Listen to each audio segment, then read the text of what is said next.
ஓம் சாய்நாதனே போற்றி. வாழ்க வையகம், வாழ்க வளமுடன். அனைத்து உறவுகளுக்கும் இனிய வணக்கம். நிகழும் ஸ்ரீ மங்களகரமான விசுவாச ஆண்டு ஆவணி மாதம் 16ஆம் நாள் திங்கட்கிழமை அன்று நவமி திதியில் கேட்டை நட்சத்திரத்தில் விஸ்வகம்பம் நாமயோகத்தில் பாலவம் கர்ணத்தில் சித்தயோகம் கூடிய நன்னாளில் இந்த சீர்மிகு செப்டம்பர் மாதம் பிறக்கிறது. இம்மாத கிரகப்பெயர்ச்சி என எடுத்துக்கொண்டால் சுக்கிர பகவான் 14ஆம் தேதி கடகராசியில் இருந்து சிம்ம ராசிக்கு பயிற்சியாகின்றார். புதன் பகவான் 15ஆம் தேதி சிம்ம ராசியில் இருந்து கன்னிராசிக்கு பயிற்சியாகின்றார். சூரிய பகவான் 16ஆம் தேதி சிம்ம ராசியில் இருந்து கன்னிராசிக்கு பயிற்சியாகின்றார். செவ்வாய் பகவான் கன்னிராசியில் இருந்து துலாம் ராசிக்கு 13ஆம் தேதி பயிற்சியாகின்றார். இந்த கிரக மாற்றங்களால் உங்கள் வாழ்வில் இம்மாதம் ஏற்படக்கூடிய சுப மற்றும் அசுப பலன்கள் என்ன என்பதனையும், அசுப பலன்கள் ஏற்படுமாயின் ராசிக்காரர்கள் செய்ய வேண்டிய பரிகாரம் என்ன என்பதனையும், வணங்க வேண்டிய தெய்வம் யார் என்பதனை பற்றியும் விரிவாக காண்போம். பிறக்கப் போகும் இம்மாதத்தில் உங்கள் வாழ்வில் வளமும் நலமும் செல்வ செழிப்பும் பெற்று வாழ்வில் உயரிய நிலையை அடைய எல்லாம் வல்ல எம்பெருமானை வேண்டி விரும்பி கேட்டுக்கொள்கிறேன். துலாம் ராசி அன்பர்களே, இந்த மாதம் சின்ன விஷயங்களுக்கு கூட உங்களுக்கு கோபம் வரலாம். எனவே கோபத்தை கட்டுப்படுத்துவதன் மூலம் காரியங்கள் சாதகமாக நடைபெறும். எதிர்பாராத பண தேவை உண்டாகும். அதனை சாமர்த்தியமாக சமாளிப்பீர்கள். எதிலும் இழுபறியான நிலை காணப்படும். அடுத்தவர்களால் தொல்லைகள் உண்டாகலாம், கவனம் தேவை. உத்தியோகத்தில் இருப்பவர்களுக்கு வேலையில் டென்ஷனும் வீண் அலைச்சலும் இருக்கும். வீண் பகை உண்டாகலாம், கவனமாக இருப்பது நல்லது. தொழில் வியாபாரம் தொடர்பான காரியங்களில் தாமதம் ஏற்படலாம். பணவரத்து எதிர்பார்த்ததை விட குறையக்கூடும். கடன் விஷயங்களை தள்ளி போடுவது நல்லது. புதிய நபர்களுக்கு பொருட்களை சப்ளை செய்யும் போது கவனம் தேவை. எதை பேசுவதாக இருந்தாலும் பேச்சில் நிதானம் தேவை. வாழ்க்கை துணையின் உடல்நலத்தில் கவனம் தேவை. குடும்பத்தில் இருப்பவர்களால் திடீர் டென்ஷன் உண்டாகலாம், கவனம் தேவை. பிள்ளைகளை அனுசரித்து செல்வது நல்லது. பெண்கள் கோபத்தை கட்டுப்படுத்துவதன் மூலம் காரியங்களை சாதகமாக செய்து முடிக்க முடியும். எதிர்பார்த்த தகவல் தாமதப்படலாம். கலைத்துறையினருக்கு சொத்துக்களை அடைவதில் தடைகள் ஏற்படும். உயர்நிலையில் உள்ளவர்களுடன் மன வருத்தம் ஏற்படும்படியான சூழ்நிலை வரும். உடல் ஆரோக்கியம் பாதிக்கப்படலாம், கவனம் தேவை. வாகனங்கள் மூலம் செலவுகள் உண்டாகலாம். அரசியல் துறையினருக்கு எதிர்பார்த்த பணவரவு இருக்கும். தேவையான வசதிகள் கிடைக்க ஆர்வம் காட்டுவீர்கள். தொழில் வியாபாரம் சுமாராகத்தான் இருக்கும். எதிர்பார்த்த கடன் உதவி கிடைக்கலாம். பழைய சிக்கல்கள் தீர்வதில் தாமதம் ஏற்படும். மாணவர்கள் பாடங்களை படிக்கும் போது பின்னடைவு ஏற்படாமல் கவனமாக இருப்பது நல்லது. திடீர் டென்ஷன் ஏற்படலாம், எச்சரிக்கையாக இருப்பது நல்லது. நட்சத்திர பலன்கள் சித்திரை 3, 4ஆம் பாதங்கள். இந்த மாதம் குடும்பத்தில் தேவையற்ற பிரச்சனைகள் தலை தூக்க செய்யும். எனவே சாதுரியமாக பேசி எதையும் சமாளிப்பது நல்லது.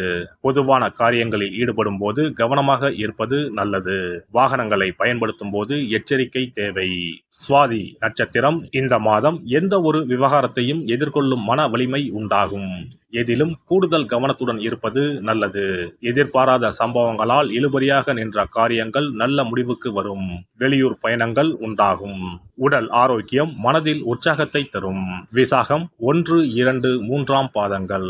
இந்த மாதம் தொழில் வியாபாரத்தில் இருப்பவர்கள் சற்று கூடுதலாக உழைக்க வேண்டியிருக்கும். கடன் பிரச்சனைகள் குறையும். போட்டிகள் நீங்கும். வரவேண்டிய பழைய பாக்கிகள் வசூலாகும். உத்தியோகஸ்தர்களுக்கு மறைமுக எதிர்ப்புகள் நீங்கும். மேல் அதிகாரிகளின் ஆதரவு கிடைக்கும். திறமையான செயல்கள் மூலம் பாராட்டுகளை பெறுவீர்கள். மாரியம்மனை வெள்ளிக்கிழமையில் தீபம் ஏற்றி வழிபட சகல நன்மைகளும் உண்டாகும். தடை தாமதம் நீங்கும். சிறப்பு பரிகாரம். சொந்த வீடு அமைவதற்கு ஆன்மீக பரிகாரம். சொந்த வீடு கனவு நிறைவேற வேண்டும் என்பதற்காக எத்தனையோ கோவிலுக்கு சென்று எத்தனையோ பூஜை வழிபாடு என செய்தும் ஒன்றும் நடக்கவில்லை என்பவர்கள் வீட்டிலேயே இந்த எளிய பரிகாரத்தை செய்து வந்தால் நல்ல பலன் கிடைக்கும். எளிமையான இந்த 2 பரிகாரங்களை செய்து வந்தால் விரைவில் சொந்த வீடு யோகம் அமையும். அதனால் நம்பிக்கையுடன் இந்த சக்தி வாய்ந்த வழிபாட்டை செய்து வரவும். எவ்வளவுதான் சொத்து பணம் இருந்தாலும் நமக்கென்று ஒரு வீடு இல்லை என்றால் அது மனக்குறையாகவே இருக்கும்.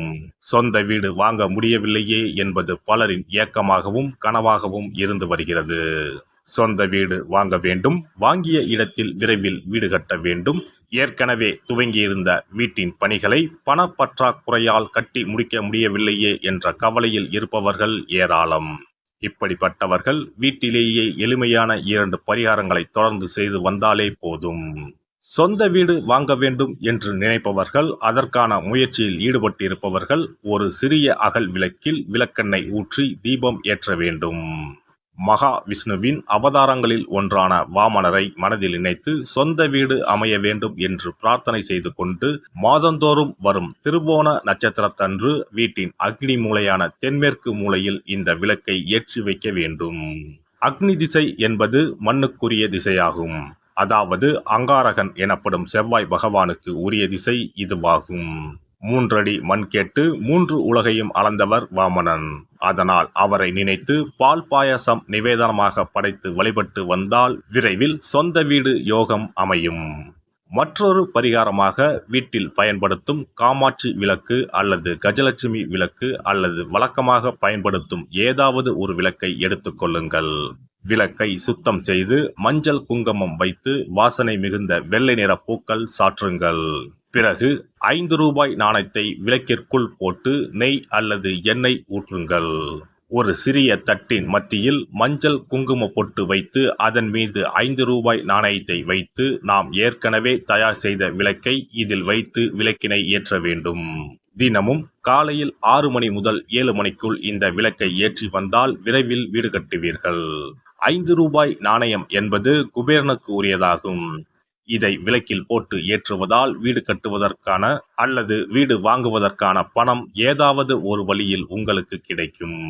காலை 6 மணி முதல் 7 மணி வரையிலான நேரம் என்பது ஞாயிற்றுக்கிழமையில் சூரியன், திங்கள் கிழமையில் சந்திரன், செவ்வாய்க்கிழமையில் செவ்வாய், புதன் கிழமையில் புதன், வியாழக்கிழமையில் குரு, வெள்ளிக்கிழமையில் சுக்கிரன், சனிக்கிழமையில் சனி என நவக்கிரகங்களில் பாவ கிரகங்களான ராகு கேதுவை தவிர்த்து மற்ற 7 கிரகங்களையும் குறிக்கும் ஹோரை நேரமாகும். இந்த நேரத்தில் விளக்கு ஏற்றுவதால் நவக்கிரகங்களின் அருள் கிடைத்து பூமி யோகம் உண்டாகும். எந்த ஒரு பரிகாரம் என்றாலும் மனதில் முழு நம்பிக்கையோடும் இறைவனை உறுதியாக வேண்டி வழிபாடு செய்தால் மட்டுமே பலன் தரும். எளிமையான இந்த பரிகாரத்தை தொடர்ந்து செய்து பயன்பெறுங்கள்.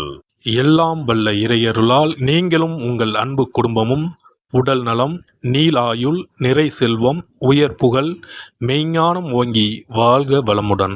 இந்த வீடியோ பதிவு உங்களுக்கு பிடித்திருந்தால் லைக் பண்ணுங்க, கமெண்ட் பண்ணுங்க, ஷேர் பண்ணுங்க, மறக்காம சப்ஸ்கிரைப் பண்ணுங்க, பக்கத்துல இருக்கிற பெல் பட்டனை கிளிக் பண்ணுங்க. நன்றி, வணக்கம். ஓம் நமச்சிவாய. சிவாய நம.